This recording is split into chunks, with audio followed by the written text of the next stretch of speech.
How to become that most demanding software engineer by acquiring the right skills?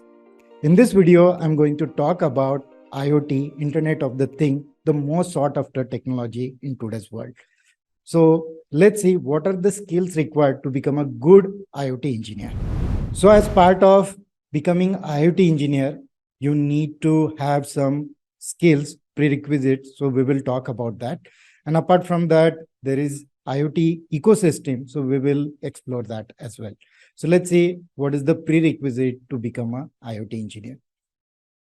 So again, we are in a software world, right? That's where programming language plays very important role. But in IoT case, you can learn Python.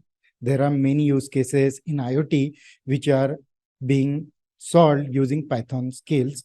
After that, Java, C++. If you want to build any driver for IoT device, so that's where C++ plays very important role. And for all UI kind of activities, you need to know JavaScript. The second important thing, you need to have a good knowledge of Linux, because most of the IoT devices, they are supporting Linux operating system, but there are certain devices where Windows operating system is also applicable. But I have seen most of the cases Linux as a by default operating system. Then you need to know the basics of the networking. That's where you can read more about IoT network configuration, edge devices. So whatever end device in case of IoT and its gateway configuration that you need to understand. Network security, it's very important in case of IoT.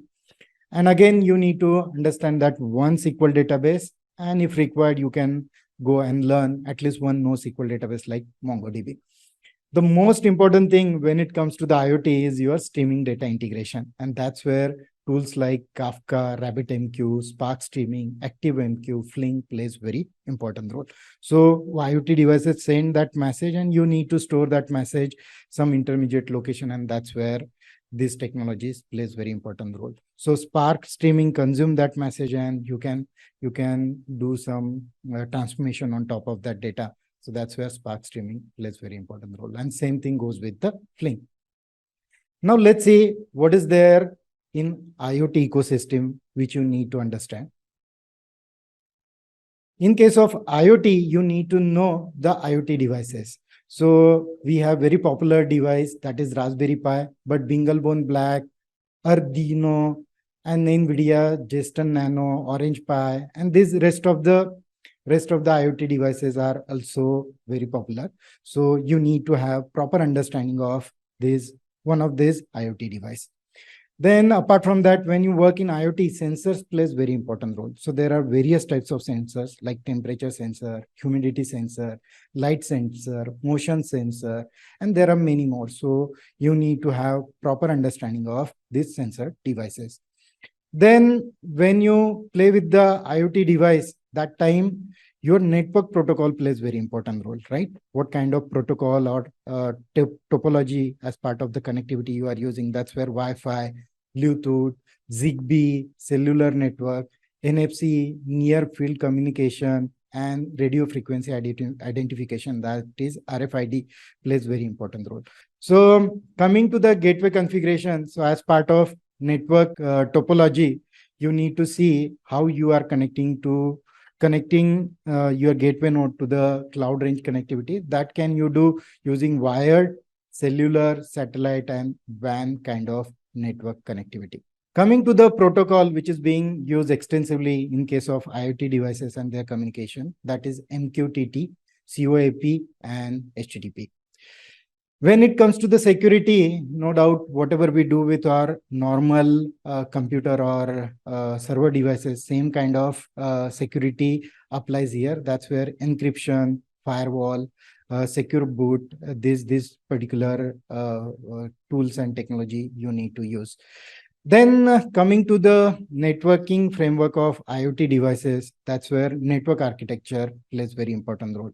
So the way we have networking thing in case of our computer network, same kind of topologies we use here, star, mesh, tree topology.